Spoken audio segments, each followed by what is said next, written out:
Halo, Assalamualaikum warahmatullahi wabarakatuh. Perkenalkan, nama saya Ardi Putra Kusuma. Saya selaku Ketua Kelompok 1 untuk mata kuliah telekomunikasi ini. Di sini kami berempat itu akan menjelaskan bab 11 sampai 15.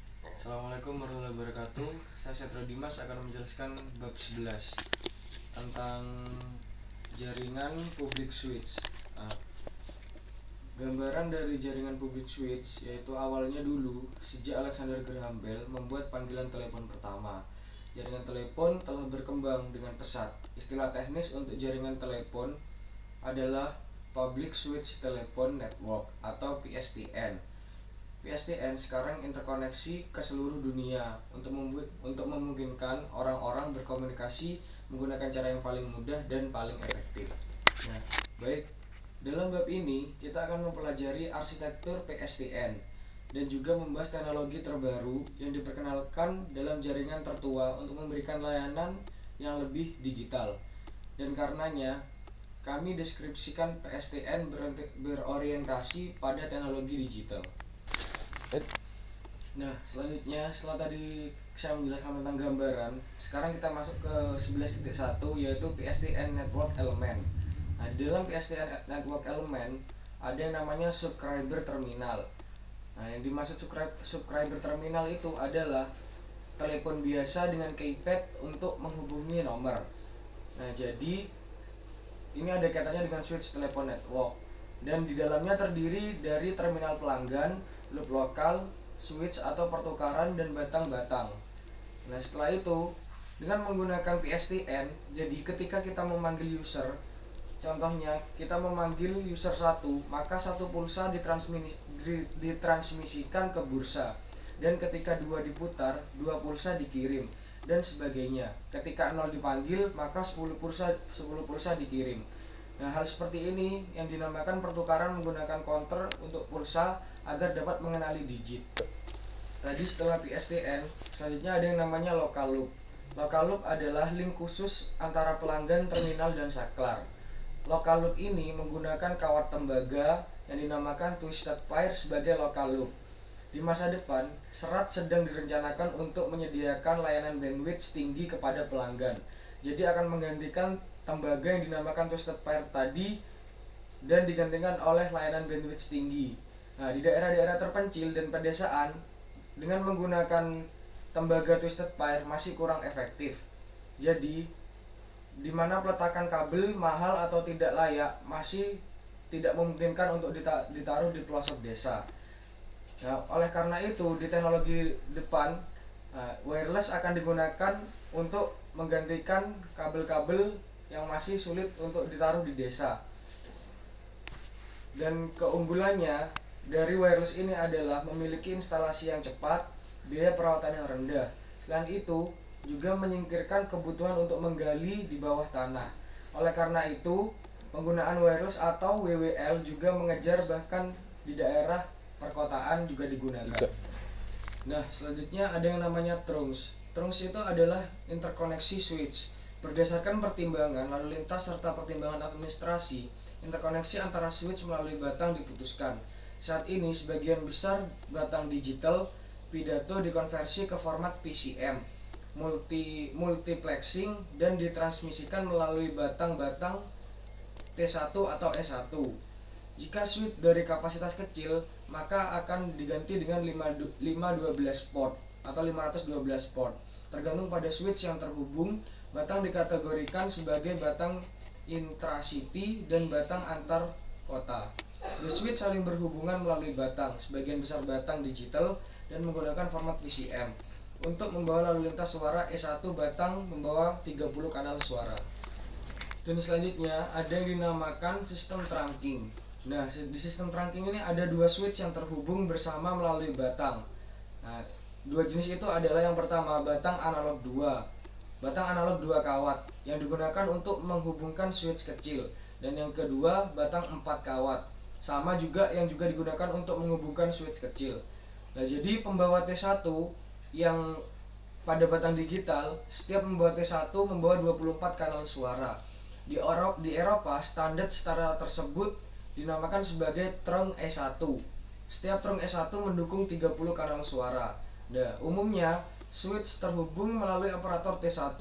Data sesuai dengan 24 saluran suara multiplexing untuk membentuk pembawa T1. Untuk setiap 125 mikrodetik, bit stream dari masing-masing saluran suara terdiri dari 8 bit. Dari yang 7 bit data dan 1 bit adalah informasi kontrol. Oleh karena itu, untuk setiap saluran suara, total data yang terdiri dari 7 kali 8000 sama dengan 56.000 bps dari suara dan 1 kali 8000 bps sama dengan 8000 bps informasi kontrol. Selanjutnya ada switch kecil yang saling berhubungan menggunakan 2 kawat atau 4 kawat batang. Nah, analog atau pembawa T1 digital, T1 pembawa mendukung 24 kanal suara menggunakan time division multiplexing atau TDM teknik. Udah ngerti kan sekarang bab 11 kayak apa? Ayo sekarang kita lanjut ke pembahasan selanjutnya, yaitu bab 12-13 tentang terrestrial radio communicating system dan satellite communication system. Ayo. 3. Nah, sekarang udah ngerti kan yang bab 11 itu tentang apa? Sekarang kita lanjut ke pembahasan selanjutnya, itu bab 12 tentang terrestrial radio communication system. Di sini tuh radio terestrial itu sebagai media transmisi ketika medan tidak memungkinkan untuk peletakan kabel. Kenapa? Ya karena apa yang medan nggak memungkinkan itu, jadi kayak misalkan kita butuh telekomunikasi di gunung atau di lembah atau ada yang ada danau gitu. Jadi di sini tuh radio terestrial itu apa bisa digunakan tanpa kabel. Radio terestrial digunakan untuk klub lokal dan batang untuk menyediakan fasilitas telekomunikasi di daerah terpencil. Keuntungan daratan dari radio sistem itu dibandingkan dengan media seperti twisted pair, kabel koaksial, dan serat optik. Radio terestrial memiliki banyak keuntungan. Yang pertama itu instalasi sistem radio lebih mudah dibandingkan dengan kabel karena penggalian dapat dihindari.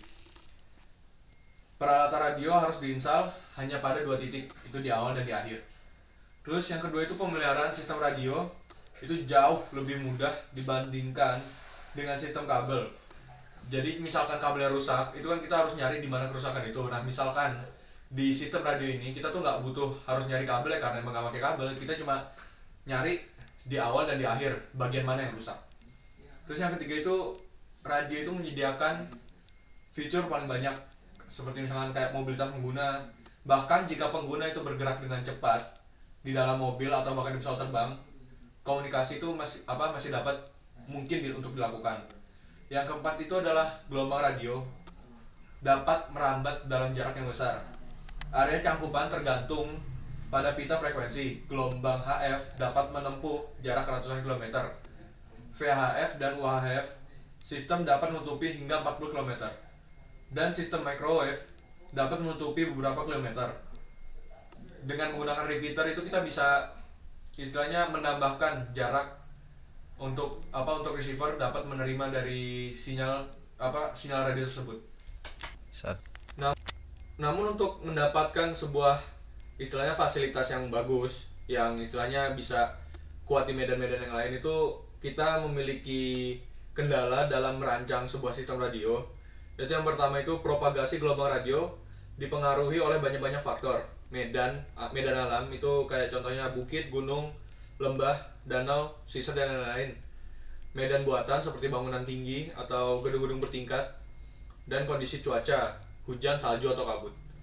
Yang kedua itu gelombang radio yang terganggu dari sistem radio lain yang beroperasi di sekitar tempat yang sama. Jadi misalkan kita memancarkan radio terestrial tadi dengan frekuensi yang sama dari radio pemancar yang lain, itu akan terjadi kayak interferensi. Jadi istilahnya gampang itu kayak tabrakan sinyal gitu loh, jadi ada agak kemeresek. Terus yang ketiga itu gelombang radio itu dilemahkan saat mereka melakukan perjalanan di atmosfer. Hilangnya kekuatan sinyal itu biasanya dikenal sebagai pet loss. Untuk mengatasi efek dari pet loss ini, penerima radio itu harus memiliki sensitivitas tinggi, dan itu harus mampu menerima sinyal yang lemah dan memperkuat sinyal untuk nantinya akan didecoding. Terus dari sistem komunikasi radio, bagian transmisi terdiri dari prosesor baseband yang melakukan penyaringan diperlukan dari sinyal input dengan membatasi bandwidth sinyal input untuk nilai yang diperlukan dan mendigitalkan sinyal menggunakan analog ke digital konversi. Jika sinyal input suara, filter membatasi bandwidth untuk 4 kHz. Jika sinyal input video, bandwidth membatasi hanya terbatas pada 5 MHz. Jika sistem komunikasi radio adalah sistem digital, diperlukan sumber coding juga dilakukan oleh prosesor baseband. Sinyal ini dimodulasi menggunakan teknik modulasi digital analog. Terus di dalam sistem radio, sinyal baseband pertama dikonversi menjadi frekuensi menengah atau IF dan kemudian ke frekuensi radio yang diinginkan. Kadang-kadang konversi itu dilakukan dalam 2 tahap atau lebih. Dalam sistem penyiaran AM, sinyal modulasi bandwidth 15 kHz adalah termodulasi amplitudo dan dikonversi ke pita frekuensi 550 hingga 1610 kHz. Sejumlah program audio multiplexing menggunakan pembagian frekuensi multiplexing. Hadir juga sistem penyiaran TV yang beroperasi di VHF dan UHF. UHF band adalah sistem analog. Untuk transmisi digital TV, 2 standar TV digital dan TV high definition atau HDTV. Terus ini nih, ada catatan untuk transmisi TV digital. Video itu bergerak dianggap serangkaian frame, yang nantinya setiap pixel dalam frame itu akan dikuantisasi menggunakan teknik kompresi. Data rate dikurangi untuk beberapa megabit per second. Terus dalam jaringan telepon, local loop adalah elemen jaringan yang paling mahal untuk menyediakan layanan telepon ke daerah-daerah terpencil dan pedesaan. Wireless local loop adalah alternatif yang paling hemat biaya. 2 3 Bentar lah. Terus di sini tuh saya akan membahas lebih lanjut tentang digital local loop.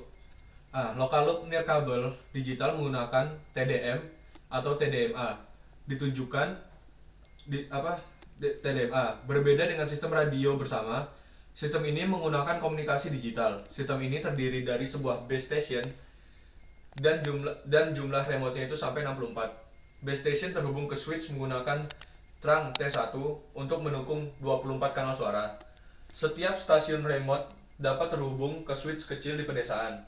Saklar pedesaan dapat menangani hingga 32 pelanggan. Keuntungan memiliki switch kecil adalah bahwa panggilan lokal dalam masyarakat dapat diaktifkan secara lokal tanpa perlu radio. Semua remote akan berbeda dalam radius 30 km dari base station. Komunikasi dari dasar ke remote akan berbeda dalam metode TDM, dan dari jarak jauh ke basis akan berada dalam modus TDMA. Terus di dalam bab ini kita juga bakal belajar tentang Digital Enhanced Cordless Telecommunication atau biasa disingkat itu DECT. European Telecommunication Standard Institute mengembangkan standar DECT cordless telepon untuk cordless telepon. Handset berbasis DECT dapat digunakan di rumah, di kantor, atau di tempat-tempat umum seperti pusat perbelanjaan dan bandara.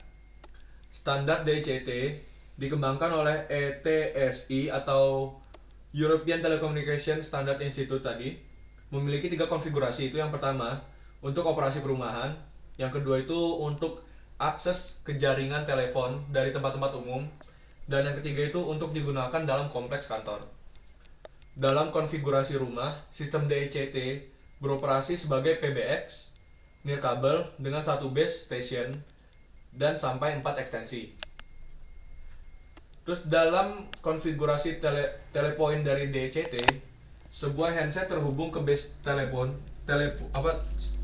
station telepoint yang pada gilirannya terhubung ke jaringan telepon umum. Ketika headset berada di wilayah cangkupan dari base station, panggilan keluar dapat dibuat dari handset. Di tempat-tempat seperti bandara, stasiun kereta api, dan kompleks-kompleks besar base station disebut telepoint dapat diinstal menggunakan handset DECT.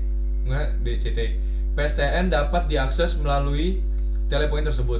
Dalam kasus seperti itu, diharapkan bahwa pengguna tidak akan bergerak jauh, sehingga handset harus berada dalam wilayah cangkupan dari base station. Layanan ini memiliki beberapa kelemahan, yang itu hanya panggilan keluar dapat didukung. Jika panggilan masuk yang harus didukung, maka radio harus terintegrasi dengan handset. Terus yang kedua itu lingkungan di mana BTS telepoint diinstal yang bising. Kadang diperlukan perlakuan khusus diberikan, disebut bilik telepoint. Terus dalam sistem DCT mikroseluler, area service dibagi menjadi sel-sel kecil sekitar 10 meter diameter. Dan setiap sel memiliki base station.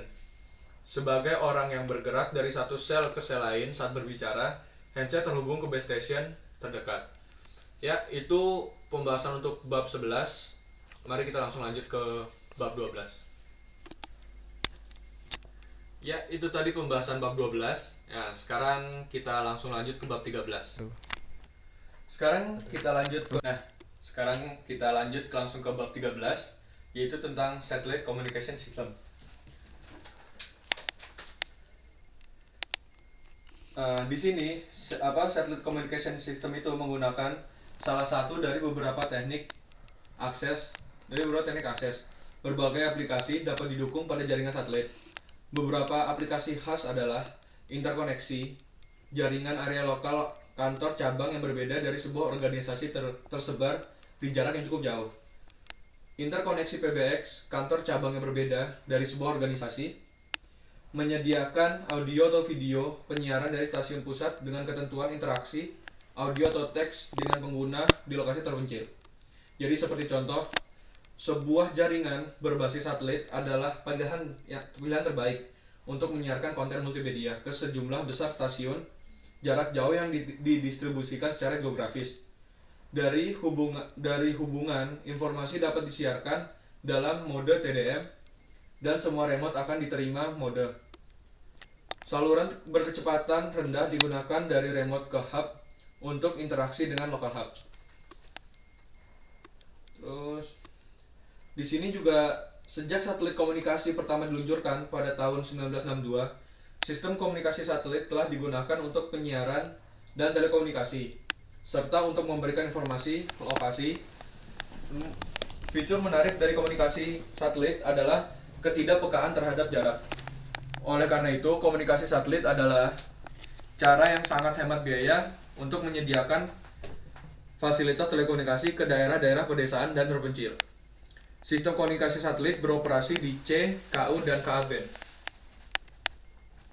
Terus sistem komunikasi satelit beroperasi di bintang dan konfigurasi mesh. Dalam konfigurasi bintang akan ada stasiun pusat atau hub dan sejumlah remote. Semua remote berkomunikasi melalui stasiun pusat. Dalam konfigurasi mesh, remote dapat berbicara satu sama lain secara langsung. Konfigurasi bintang adalah lebih menarik daripada konfigurasi jala, karena dalam konfigurasi bintang, antena kecil yang disebut terminal aperture yang sangat kecil atau VSAT dapat digunakan untuk mengurangi biaya remote. Dalam konfigurasi bintang, stasiun pusat siaran dalam waktu divisi multiplex atau TDM, mode untuk semua remote, dan remote dapat mengirimkan dalam pembagian waktu multiple access atau TDMA. Ketiga, beberapa teknik akses dengan konfigurasi yang jala dapat diperoleh adalah DAMA SCPC atau Demand, ditugaskan beberapa saluran tunggal akses per carrier, TDM SCPC, dan TDMA. Dengan ketersediaan pengolahan on-board pada satelit, sistem komunikasi satelit sekarang sedang digunakan untuk menyediakan komunikasi mobile juga. Komunikasi satelit secara efektif digunakan untuk aplikasi seperti pendidikan jarak jauh dan telemedicine. Jadi, kalau misalkan menurut saya, yang namanya telekomunikasi menggunakan satelit itu jauh lebih hemat dibandingkan dengan telekomunikasi yang lain. Kenapa?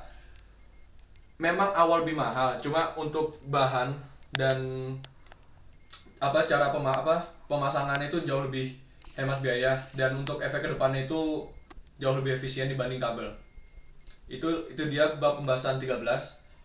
Ya, kembali ke moderator. Ayo, udah ngerti kan bab 12 sama 13 kayak apa? Sekarang kita ngebahas bab 14 yang akan dibahas oleh Kresna Sukmadewangga. Cekidot bro. Nah, tadi kita udah membahas bab 11, 12, dan 13. Pasti banyak ya? Bentar lagi masih banyak lagi kok, jadi tenang aja.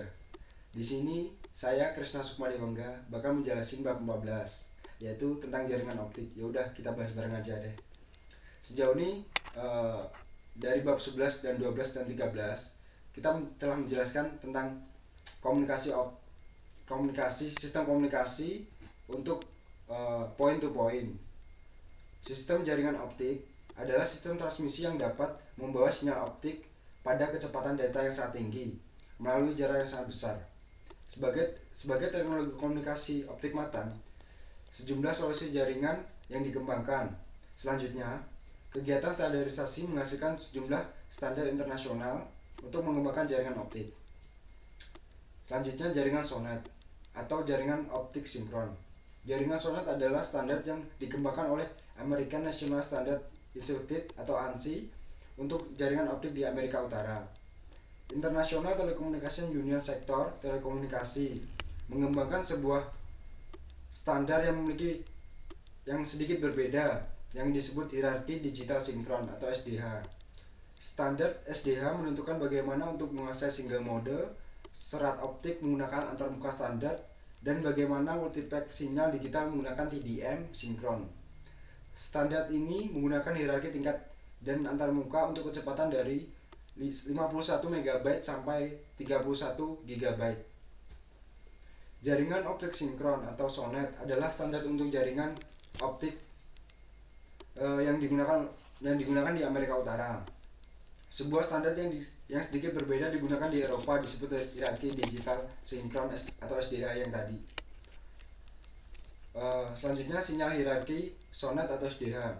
Sejumlah jaringan yang khas berdasarkan standar SONET atau SDH-nya.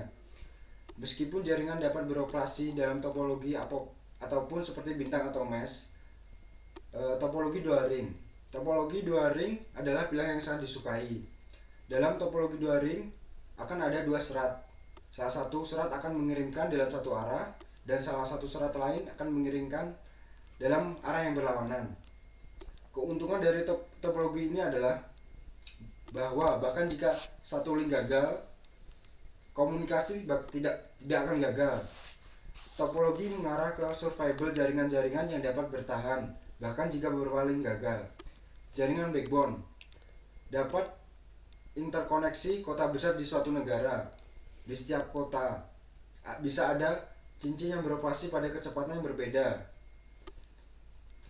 The Add-Drop Multiplexer atau ADM maksudnya, digunakan untuk memasukkan saluran lalu lintas ke dalam pipa transmisi SONET atau SDH, serta untuk mengambil saluran lalu lintas dari pipa. DXC cross digital menghubungkan dua cincin dan juga melakukan multiplexing atau demultiplexing dan fungsi switching. Peralatan mengakhiri baris yang menyediakan akses pengguna ke jaringan. ADM dan DXC adalah dua elemen jaringan penting yang memberikan kemampuan jaringan. Fungsi ADM dan DXC dapat dipahami melalui antologi kereta api. Di sini kita bakal menjelaskan tentang fungsi ADM dan DXC pada kereta api. Ini hanya permisalannya aja. Ketika kereta api berhenti di sebuah stasiun kereta api, beberapa orang naik dan beberapa orang lagi yang naik. Lalu lintas dijatuhkan dan ditambahkan. ADM melakukan fungsi yang sama. Lalu lintas untuk tempat tertentu atau dalam bentuk slot TDM bisa diturunkan dan ditambahkan. Input ke ADM dapat dilanjutkan melalui link dengan 30 kanal suara. Beberapa saluran, misalnya 30 kanal suara, dimaksudkan untuk stasiun tertentu dapat dijatuhkan dan 10 saluran suara lain dapat ditambahkan. Melanjutkan dengan antropologi kereta api tadi, kereta api dapat berhenti di persimpangan kereta api dan beberapa pelatih dapat terlepas dan beberapa pelatih dapat melekat padanya. Pelatih yang terpisah dapat terhubung ke kereta api lain. Pelatih terlampir akan datang dari beberapa kereta api ke kereta api lainnya dari rute yang berbeda. DXC ini melakukan fungsi yang sama. Lalu lintas dari stasiun yang berada dalam multiplexing dan demultiplexing dan juga beralih dilakukan pada DXC. Dan di sana kita bisa melihat fungsi dari ADM dan DXC pada antropologi kereta api. Selanjutnya ADM dan DXC adalah dua elemen jaringan yang penting dalam jaringan serat optik. Selanjutnya saya bakal menjelasin jaringan optik transportasi. Jaringan ini mirip dengan jaringan SONET atau SDA. Jaringan ini sering disebut jaringan WDM yang dapat dikembangkan. Sebuah cincin WDM dapat bertindak sebagai jaringan backbone. Cincin backbone dapat dihubungkan ke cincin SONET atau SDA atau jaringan optik pasif atau PON. Elemen-elemen jaringan dalam jaringan WDM akan OADM atau ADM optik dan WXC atau WDM lintas terhubung yang melakukan fungsi yang sama seperti ADM dan DXC. Tetapi dalam panjang gelombang optik, pada setiap WXC, cincin SONET atau SDA dapat dihubungkan yang melayani berbagai kota dibandingkan dengan jaringan SONET atau SDA. Jaringan ini menawarkan kapasitas jauh lebih baik dan fleksibilitas. PON adalah salah satu dari jaringan optik sekarang berdasarkan star atau topologi cincin. Sebuah jaringan transport optik terdiri dari WDM, cincin tulang punggung, SONET atau SDH cincin, atau jaringan optik pasif atau PON yang dapat dihubungkan. Elemen-elemen jaringan dalam konfigurasi ini adalah ADM optik dan WDM lintas terhubung. Jaringan ini memiliki salah satu masalah yang perlu ditangani.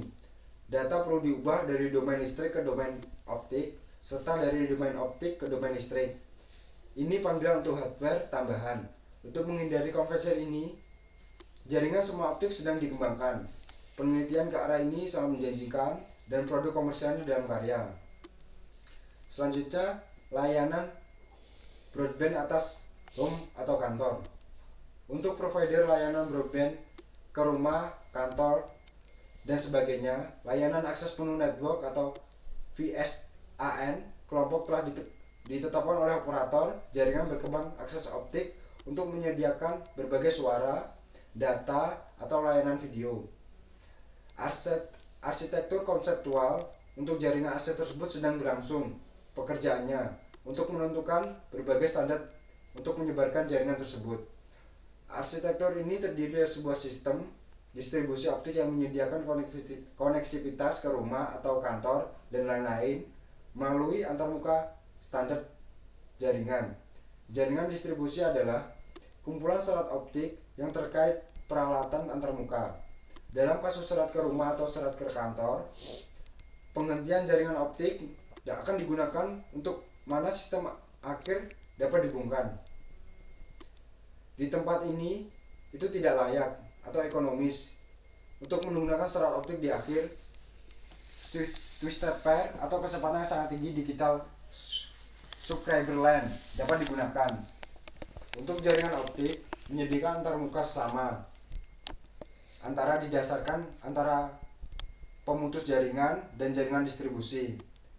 Layanan yang didukung dapat didasarkan pada berbagai jaringan seperti mode asynchronous transfer atau ATM, frame relay, internet, PSTN, dan sebagainya.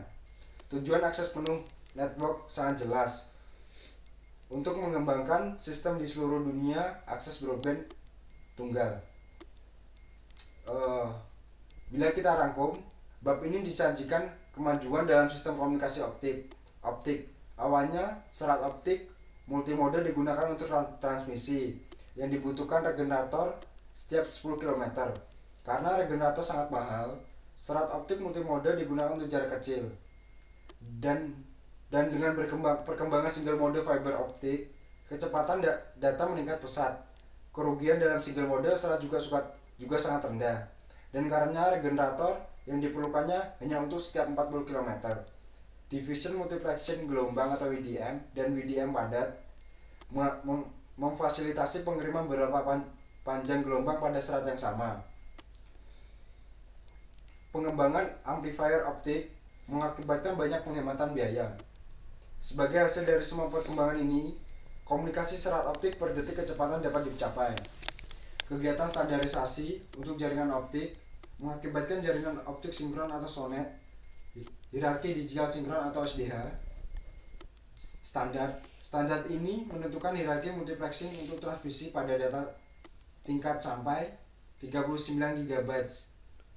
Disebut sebagai OC768. Dalam SONET atau SDH, topologi dua ring yang digunakan yang menyediakan infrastruktur komunikasi yang sangat handal. Sebuah cincin backbone dapat menghubungkan kota-kota besar di dunia, dan cincin yang lebih kecil dapat menutupi masing-masing kota. Cincin ini dapat saling berhubungan melalui lintas digital penghubung atau DXC peralatan. Sekarang, pekerjaan sedang berlangsung untuk pengembangan interface standar untuk mencapai akses broadband ke rumah atau kantor menggunakan konversasi serat optik. Ya udah, tadi udah panjang banget kita menjelaskannya, dan hanya itu yang bisa saya jelaskan. Ya udah, sekarang kita kembali pada moderator kita. Wah, Rek, dari tadi pembahasan terus nih. Ya udah, sekarang kita langsung lanjut aja ke pembahasan yang terakhir, yaitu bab 15 yang akan dijelaskan oleh teman kita bernama Ramadona Sidiki melalui aplikasi Skype. Ayo, silakan langsung dinyalakan. Assalamualaikum, nama saya Ramadana Asidiki. Di sini saya akan membahas tentang bab 15, yaitu masalah di jaringan komputer. Dengan penggunaan komputer di semua lapisan masyarakat, kebutuhan akan penggunaan komputer itu sangat meningkat, baik untuk berkomunikasi satu sama lain, berbagi data, maupun informasi. Langkah tersebut dinamakan sirkuit switching yang baik untuk komunikasi suara. Tetapi hal itu masih tidak efisien untuk komunikasi komputer. Tetapi kini ada pendekatan baru yang radikal, dikenal dengan sebutan paket switching. Dalam bab ini kita akan mempelajari konsep paket switching yang merupakan dasar untuk jaringan komputer.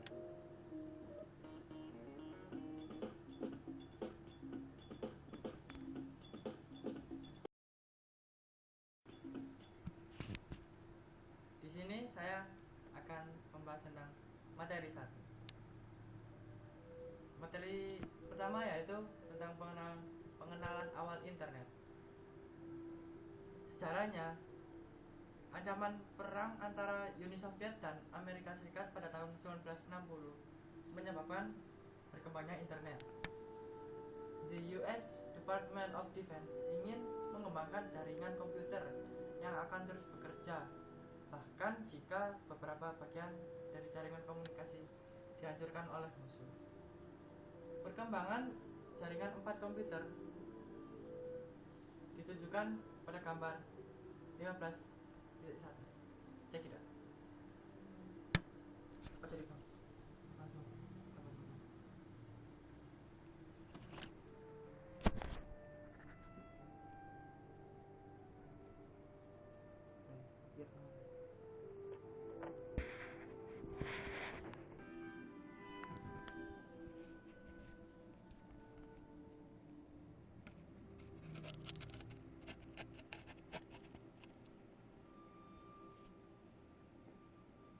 Lalu, dalam rangkaian switching, sambungan dibuat antara dua pengguna.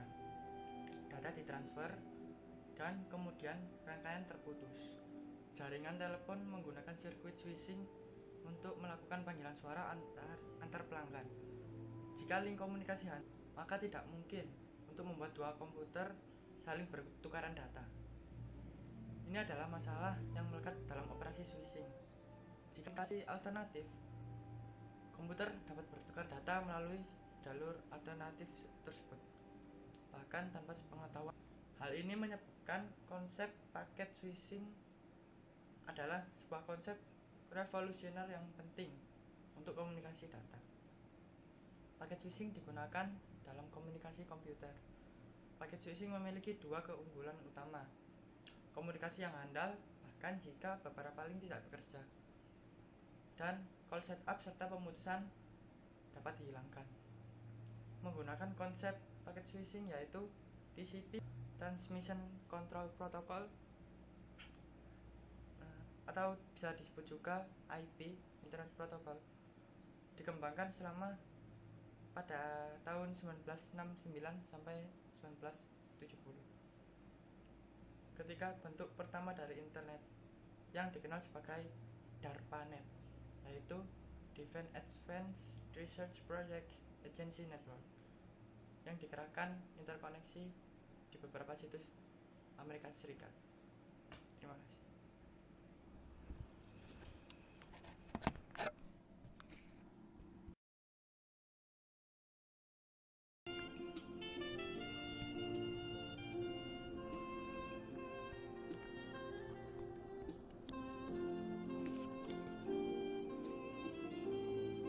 Selanjutnya, saya akan menjelaskan tentang layanan dan aplikasi di bab 2. Kebutuhan jaringan komputer muncul terutama untuk berbagi informasi yang ada di komputer yang berbeda. Informasi dapat diangkut secara elektronik dari komputer yang lain. Untuk menghindari transportasi fisik melalui disket atau sirup. Selain itu, sumber daya dapat dibagi. Misalnya, printer yang terhubung ke komputer pada jaringan dapat diakses dari komputer lain juga. Layanan yang dapat didukung pada jaringan ada 3. Yang pertama, surat elektronik adalah layanan yang paling populer dalam jaringan komputer.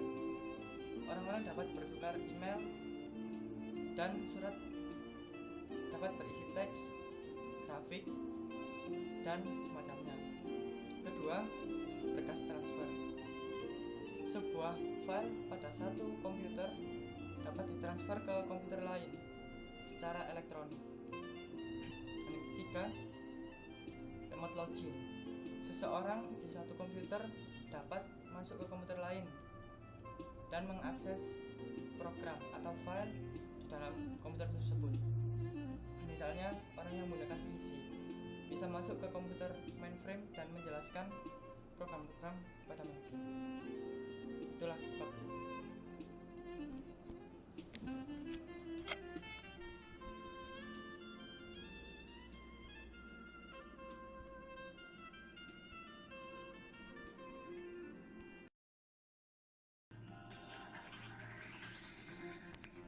Lanjut pada bab 4.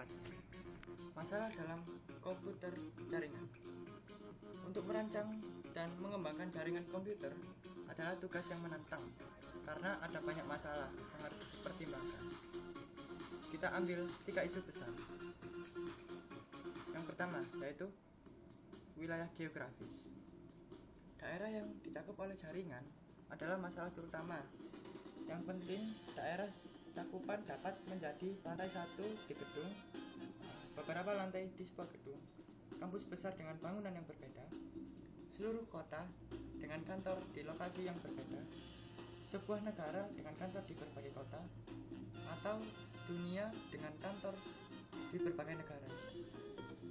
Berdasarkan area jangkauan dan media komunikasi yang dipilih, sebuah jaringan perusahaan yang khas dapat menggunakan media serat yang berbeda untuk LAN atau Local Area Network, kawat tembaga atau radio terestrial untuk MAN atau Metropolitan Area Network, serat atau satelit untuk WAN atau Wide Area Network, dan sebagainya. Selain cakupan geografis, layanan yang harus didukung juga menentukan jenis komunikasi media, suara, dan video, membutuhkan bandwidth yang lebih besar. Poin kedua, platform komputasi yang berbeda. Komputer memiliki berbagai prosesor dan sistem operasi. Karena perbedaan ini, file sistem akan berbeda juga. Format data akan berbeda dan konversi nama file akan berbeda. Misalnya Unix dengan Windows seperti itu. Protokol perlu dirancang sedemikian rupa bahwa komputer dengan sistem operasi yang berbeda dan format data dapat berkomunikasi satu sama lain. Lalu yang isu ketiga yaitu jenis komunikasi. Umumnya dua komputer yang berbicara satu sama lain. Kasus juga muncul ketika komputer memilih untuk menyiarkan sebuah paket ke semua komputer di jaringan. Mungkin ada paket yang dikirim dari satu komputer ke nomor yang dipilih dari komputer atau untuk konversi video antar komputer gitu misalnya. Jenis komputer dapat melakukan point to point penyiaran atau multicasting. Protokol harus memiliki kemampuan untuk mengurus berbagai jenis komputer. Seperti itu.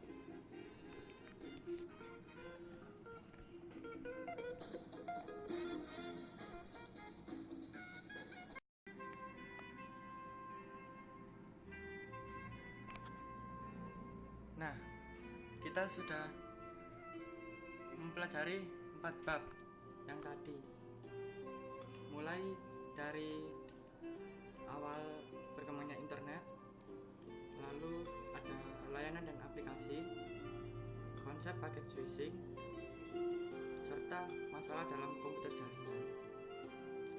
Bisa kita ambil ringkasannya atau simpulan. Kita telah mendapat konsep-konsep penting dari paket switching.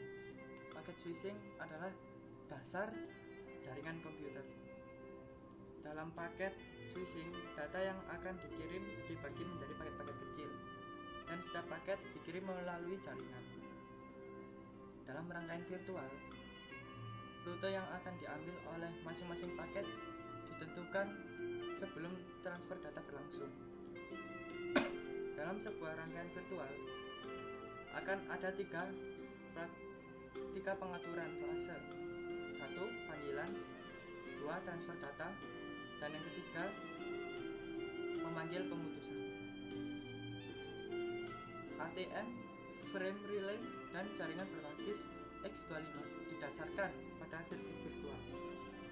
Dalam layanan datagram, setiap paket ditangani secara independen, dan karenanya maka tidak ada call setup dan pemutusan panggilan seperti itu. Terima kasih. Nah, sekarang udah ngerti kan yang dari bab 11 sampai 15. Ya udah, kita langsung tutup aja. Soalnya udah banyak banget pembahasan. Ya sekian. Terima kasih atas perhatiannya. Wassalamualaikum warahmatullahi wabarakatuh.